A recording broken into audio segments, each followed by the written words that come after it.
Praise the Lord. இயேசுவின் ரத்தம் ஜெயம். தினமும் இயேசு நிகழ்ச்சிக்கு உங்களை கர்த்தராகிய இயேசு கிறிஸ்துவின் நாமத்தில் வரவேற்கிறேன். செய்தியின் தலைப்பு: இன்று பொறுத்து கொள்ளுங்கள், நாளை அற்புதம் காண்பீர்கள். ஆதார வசனம் 2 கொரிந்தியர் 4:17. காணப்படுகிறவைகளை அல்ல, காணப்படாதவைகளை நோக்கி இருக்கிற நமக்கு அதி சீக்கிரத்தில் நீங்கும் லேசான நம்முடைய உபத்திரவும் மிகவும் அதிகமான கனமகிமையை உண்டாக்குகிறது. விசுவாச வீரர்களே, உபத்திரவும் அதிசீக்கிரத்தில் நீங்கிவிடும் என்று வசனம் சொல்கிறது. ஆனால் பிராக்டிக்கல் வாழ்வில், லைஃபில் அப்படி இல்லையே. வெகு நாட்களாக இருக்கிறதே என்று நினைப்போருக்கு, அழுத்தம் உள்ளோருக்கு ஒன்று சொல்கிறேன். எதனோடு ஒப்பிட்டு இதை பார்க்கிறீர்கள்? பின் சொல்கிறீர்கள், நாம் பூமி இருக்கும் காலத்தை தேவனோடு யுகமாய் நித்தியமாய் இருக்கும் காலத்தை ஒப்பிட்டு பாருங்கள். இங்கே இருக்கும் காலம் நெகிழிஜபிள் உடையது. சுகமாக, வளமாக, ஆனந்தமாக தேவனோடு இருக்கும் காலத்தை நீங்களும் நானும் கணக்கு போட முடியாது. பூமியில் இருக்கும் காலத்தை பொதுவாக 120 ஆண்டுகள் என்று வைத்துக்கொள்வோம். இந்த நம்பர் நித்திய காலத்திற்கு முன்பாக ஒன்றுமே இல்லை. அந்த நித்திய மகிமையை அடைந்து எப்போதும் அவரை முகமுகமாய் தரிசிக்க நடக்கும் 1 கொரிந்தியர் 13:12 காலத்திற்கு நம்மை ஆவியானவர் ஆயத்தம் பண்ணி கொண்டிருக்கிறார். இந்த உபத்திரவத்தை அந்த மகிமையோடு கம்பேர் பண்ணினால் இது ஒன்றுமே இல்லை. நாம் காண்கிறவைகளை அல்ல, காணாதவைகளையே நோக்கி நடந்து கொண்டிருக்கிறோம். இப்படித்தான் இருக்க வேண்டும். இதுதான் ஒரு உண்மையான விசுவாசி, ஒரு கிறிஸ்துவனுடைய அடையாளம். பொதுவாக நாம் காணாத ஆசீர்வாதங்களை, உயர்வை, விடுதலையை விசுவாசித்து நடக்கும் பழக்கம் கொண்டவர்கள் தான் நல்லது. இங்கே உபத்திரவத்தை எண்ணும்போது ஆவியானவர் சொல்வது, காணாத மறுமையின் வாழ்வை மனக்கண்களில் கண்டு விசுவாசிக்கும் போது இந்த உபத்திரவம் ஒன்றுமே இல்லை. ஒரு விசுவாசி காணாத மறுமையின் வாழ்வை நம்ப வேண்டும், எதிர்பார்க்க வேண்டும். இயேசுவின் வருகையை விசுவாசிக்க வேண்டும், எதிர்பார்க்க வேண்டும். இதற்கு ஆயத்தமாக வேண்டும். நாம் ஆசீர்வாதத்தையே நினைத்து கொண்டு இதை விட்டு விடுகிறோம், இந்த மகிமையை விட்டு விடுகிறோம், ஏராளமான ஆண்டுகளுடைய மகிமையை விட்டு விடுகிறோம். நேற்றைய செய்தி உங்களுடைய அதாவது உலகத்தின் பார்வையில் பாவ விடுதலை, ஆசீர்வாதம், சமாதானம் பெற ஆயத்தமாகுங்கள் என்று ஆவியானவர் நம்மோடு பேசினார். நம்மை ஆயத்தப்படுத்த சொன்னார். ஞாபகம் இல்லாவிட்டால் இனி ஒரு முறை நேற்றைய செய்தியை கேளுங்கள். அதைவிட மேன்மையானது இன்றைய செய்தி, ஆயத்த செய்தி. அவர் நம்மை ஆயத்தப்படுத்துகிறார். நாம் தான் ஆயத்தமாகிறோம், நாம் தான் ஏதாவது செய்கிறோம், நாம் தான் பொறுத்து கொள்கிறோம் என்று நாம் நினைக்கிறோம்.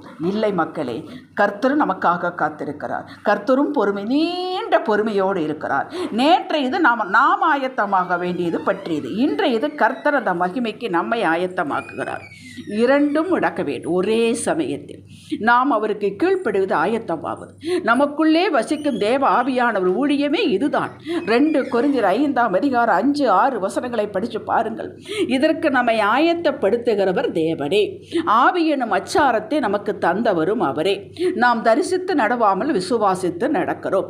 இதற்கு என்ற வார்த்தைக்கு பதில் 2 கொரிந்தியர் 5:4 வாசியுங்கள். உங்களுக்கு சந்தேகமே வேண்டாம். என்ன சந்தேகம்?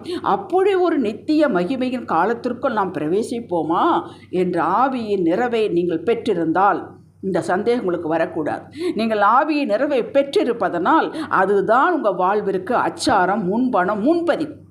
நீங்கள் அங்கே போவதற்கு முன்பதிவு செய்யப்பட்டாகிவிட்டது. அந்த ஆவியானவர் உங்களுக்குள்ளே இருந்து அவருடைய வேலையை அவர் செய்கிறார். இங்கே வாழ்வதற்கும் அங்கே போவதற்கும், இங்கும் வாழ வேண்டும், அங்கேயும் வாழ வேண்டும். ஒவ்வொரு நாளும் ஆவியானவர் நம்மை ஆயத்தைப்படுத்தி கொண்டு இயேசுவை போல உருவாக்கி கொண்டு வருகிறார். ஒவ்வொருவருடைய வழியும் வித்தியாசமானகள், பாதைகள் வேறு, சேரும் இடம் ஒன்று. எவ்வளவுக்கு எவ்வளவு விட்டு கொடுத்து ஆவியானவருக்கு கீழ்ப்படிந்து நடக்கிறோமோ அவ்வளவு இந்த உபத்திரவங்கள் நம்மை விட்டு போய்விடும். எளிது. ஆனால் இது சற்று கடினம்தான்.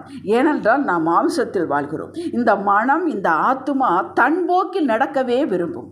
மற்றவர்களை கம்பேர் பண்ணியே பார்க்கும். பார்க்காத மாதிரி தெரியும், ஆனால் உள்ளே பார்த்து கொண்டிருக்கும். எளிமையானதையே விரும்பும், விசாலமான பாதையே விரும்பும். இதை உணர்ந்த கர்த்தர் சொல்கிறார் லூக்கா 13:24 இடுக்கமான வாசல் வழியாய் உட்பிரவேசிக்க பிரயாசப்படுங்கள் என்கிறார். முயற்சி எடுங்கள் என்கிறார். வழி இடுக்கம்தான். கையை காலை ஒடுக்கி கொஞ்சம் உள்ளே வாருங்கள் என்கிறார். அநேகர் உட்பிரவேசிக்க வகை தேடினாலும் அவர்களாலே கூடாமற் போகும் என்று உங்களுக்கு சொல்லுகிறேன் என்றார். யோசேப்பை விற்று போட்ட போது அல்லது குழியில் தள்ளின காலத்திலிருந்து அன்று அவனுக்கு 17 வயது. 13 ஆண்டுகள் அவன் உபத்திரத்தின் வழியாக செல்ல வேண்டி இருந்தது. அவன் செய்த தவறு என்ன? ஏதுமில்லை. ஆனால் அதிகமாக பெரிய காண்கிற ஒரு பெரிய போஸ்ட்டுக்கு, எகிப்திலேயே போஸ்ட்டுக்கு அடைய அவன் அப்படி நடக்க வேண்டியதாக இருந்தது. அது ஆவியானவருடைய திட்டம். அவனுக்கு தெரியுமா இன்னும் 13 ஆண்டுகள் எனக்கு இப்படித்தான் நடக்கும் என்று? கிடையாது. மாறாக விடுதலையாகி அன்றே ஒரே உயர்வாக உயர்த்தப்பட்ட நாள் அவனை அழைத்து வந்தார். அந்த நாள் அவனுக்கு தெரியுமா இன்னைக்கு எனக்கு விடுதலை, நான் பெரிய போஸ்ட்டுக்கு போகிறேன்? இரண்டும் இல்லை. அவன் ஒன்றைத்தான் விசுவாசித்தான். என்னோடு பேசினவர், சொப்பனத்தில் பேசினவர், எனக்கு காட்டினவர், எனக்கு உணர்த்தினவர் என்னோடு இருக்கிறார்.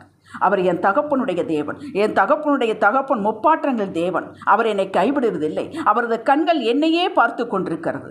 ஆகையால் நான் மனம் சஞ்சலம் அடைய மாட்டேன் என்று உறுதியில் இருந்ததால் உபத்திரவத்தின் மத்தியில் மற்றவர்களுக்கு உதவி செய்ய முடிந்தது. மகிழ்ச்சியாக இருந்தான். மகிழ்ச்சியாக இருந்ததனால் அவன் ஆண்டவரை நம்பி இருந்ததினாலே, மற்றவர்களுக்கு உதவி செய்ததினாலே கர்த்தருடைய கரம் அவன் மேல் இருந்து அவன் செய்ததெல்லாம் வாய்த்தது. இதுதாங்க சீக்ரெட், வெற்றிக்கு சீக்ரெட் இதுதான். நான் உங்களை உற்சாகப்படுத்துகிறேன். நம்மை நொடிக்கு நொடி ஆவியானவர் ஆயத்தப்படுத்தி கொண்டிருக்கிறார்.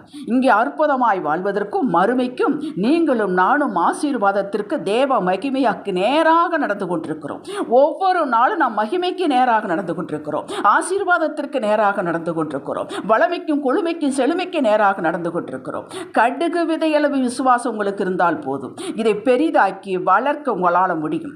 சிந்தனையில், பேச்சில், செயலில் உங்களது பணிவை, ஆயத்தமாவதை, கீழ்ப்படுவதை, விசுவாசத்தை காட்டுங்கள். யோசேப்பை காட்டுனது போல காட்டுங்கள். இன்றே ரட்சணினால், இன்றே விடுதலையினால் அனுகிரக காலம் உங்களுக்கு எனக்கும் இன்றே கிடைக்கும். நாளை அல்ல, இன்றே கிடைக்கும். ஹல்லேலூயா. ஜெபிக்கலாம். தகப்பனே, நாங்கள் உம்முடைய ஆவியினாலே நடத்தப்பட்டு உம்முடைய புத்திரர்களாக இருக்க விரும்புகிறோம். எங்களுடைய உபத்திரவத்தை நீர் அற்பமாய் எண்ணாதவர். எங்களால் இவ்வளவுதான் முடியும் என்பது உமக்கு தெரியும். எந்த நேரத்திலும் இதிலிருந்து விடுதலை கொடுத்து உயர்த்தி நீர் மகிமை வரை எங்களோடு இருப்பவர் என்பதை காட்டப்போவதற்காக ஸ்தோத்திரம். இயேசுவின் நாமத்தில் பிதாவே, ஆமென். ஹல்லேலூயா.